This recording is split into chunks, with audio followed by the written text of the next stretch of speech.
ride. Almost at the club. What's going on there, YouTube? Welcome back to the channel. Thanks for watching out to another video here with me. We got another engine change, as you probably saw by the title or the thumbnail. But we got an engine change on a 2003 Honda Civic. It overheated and warped the block, so when I tried to start it up, there was compression coming out of the radiator. As you can see, that's melted too. So we got another radiator too. So I'll do a separate video on this because I need the content, and then separate video on the engine or whatever. So first thing I'm gonna do is I'm gonna go ahead and, you know, always disconnect your negative terminal. I'll probably just take the whole battery out to get it out of the way. And then I'll start pulling out everything out of this, out of here, earboxes, wires, fuel system, whatever. And then over here I have to disconnect the power steering pump. Don't pay attention to my ashy hands. I was washing dishes. Power steering pump, alternator, and then I have to, you see the AC lines comes over here, so I have to drain the AC or whatever, and then I'll refill it. So I'm gonna get to it. I'm not gonna show all of it, so it's not a long drawn out video, but I'm gonna try to get it started because it's almost time to be chilling inside. So let's get it. All right. As usual, I get carried away when I'm just working and working and working, but we are at a good point, good stopping point, because it's nighttime now and I'm tired. But we got the starter out, we got the wiring harness off, we got the cables off, we got the power steering off, we got the AC lines out and the AC drained, obviously. It's draining the coolant right now. I'm gonna have to drain the transmission fluid since this is a whatchamacallit, automatic car. So there's the transmission lines that go to the radiator down there. So all that's going to be done tomorrow, and then I'll do exhaust tomorrow and bell housing. And then once I do that, okay, you're dripping, so I'm going to stop you from dripping for no reason. So yeah, bell housing, not bell housing, but torque converter, bell housing, exhaust, mounts, pull the engine out, swap everything over, and then hopefully I'll be able to knock this out tomorrow. So with that said, I will be back. All right, YouTube, we are back. It's daylight. You know we love daylight, so we can see stuff and do stuff. So let's get it. Now, so we are going to, I got the car jacked up. Oh, I think I might broke something. We got the car jacked up and everything, so now we're down bottom. This area right here is where the where I'm gonna pull the bell house, not the bell housing, but the torque converter bolts from. That little area right there. Gonna go ahead and pull that, pull the exhaust. I don't need to drop the full exhaust, but to pull that, get the whatchamacallit. I'm not gonna do the transmission cooler lines until I'm ready to do the radiator itself, so I'm gonna leave that alone.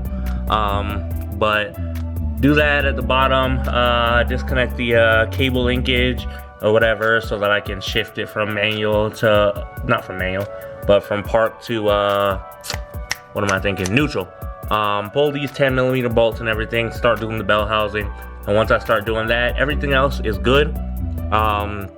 Make sure all hoses are disconnected, and then I'll be ready to pull the engine out. The transmission has 2 mounts or 3 mounts on it, so it should just be the one engine mount up top. So with that being said, I'm going to get this out the way, close back up the drain or whatever so it's not leaking all over the floor, and then clean up the area down here and get ready to slide the engine jack under. I will show you guys the hoisting and everything, and then that'll be it. Alright, so we are basically ready to pull the engine out. As you can see right here, we have separation between the transmission and engine. That means all the bell housing is out. I'm not sure how this is gonna really go because I'm gonna use this right here to wrap the seat belt around to pull it out. Like I said, excuse me. Like I said, not really sure how it's gonna go. Just gonna pull it, see what happens, see if I need to pull anything else, see if I need to pull the alternator and compressor out or whatever, but hopefully it can stay on there. So gonna wrap seat belts. I was gonna use this area right here, but the EGR is in the way and I don't want to pull the EGR. I probably could, but I'm just not going to. So I'm gonna wrap seat belts around here, and then around here, use a screwdriver, separate it, and then try to hopefully just pull it right out. We got this bar over here. I may move this bar to this side so that it's clear of the engine side. But I'm gonna set up the seatbelt and everything, and then once I start trying to pull it, I will set up the tripod and let you guys see.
Okay, so I've got this other engine that's going in, got it hoisted up.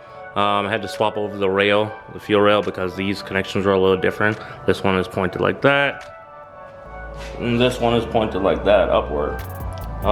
So I swapped that over. Now I'm gonna do the rear main seal. I'm not gonna do a video on that because you guys have seen that before, me doing it on the Challenger. Basically the same thing, screwdriver, whatever, pop this out, put the other one in, put a little grease on the edge, slide it in, and that's all you really need. So I'm gonna do that now, and I'll be ready to drop the engine in. I probably won't show all of that because dropping it in is a lot more of a pain than taking it out. So let me get to it now. All right, as usual, I got carried away or whatever, so I just kept working. Engine is in, like I said, always line up your dowels. There was one in the front and there was one in the back, so I lined those up, dropped it in, slammed it together or whatever. Put the mount back on. Most of the wiring is back on, most of the hoses are back on, the starter's back in. I still need to do the torque converter, the rest of the bell housing, and the exhaust. I need to figure out this wiring that happened with the AC, and then just little things here and there. And then I also still have the radiator up there to change. So with that being said, it's time to wrap it up for the day one more time.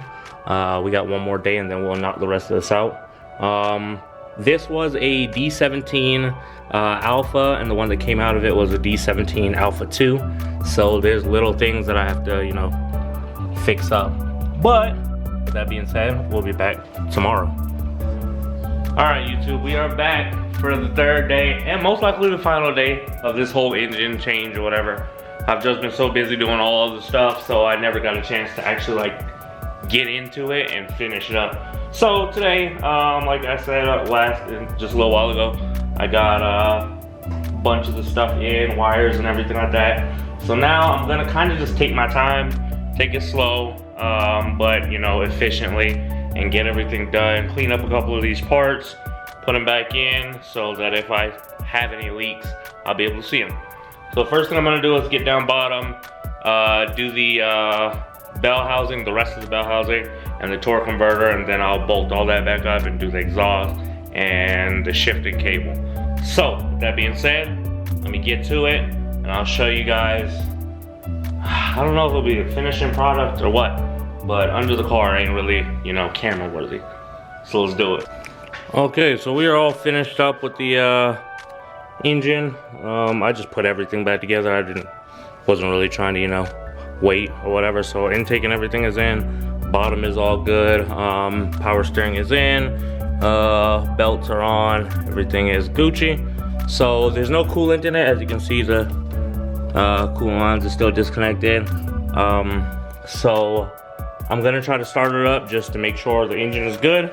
So let's see what happens, see if it starts on the first try.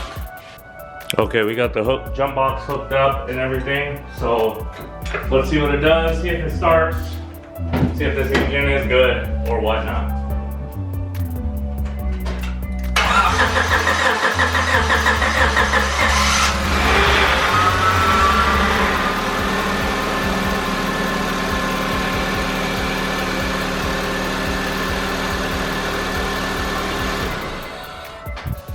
There you have it, people. Engine change good. Proper troubleshooting, proper diagnosis. We are G2G. Not gonna let it run too long because obviously there's no coolant in it.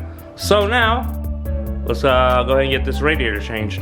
Alrighty, engine change and everything is basically done. I just need the cap to be put back on here. Vacuuming the AC right now, and then I'll refill it up. AC is looking good. It's dropped down to a -25. You can't really see it, but -25 right about there.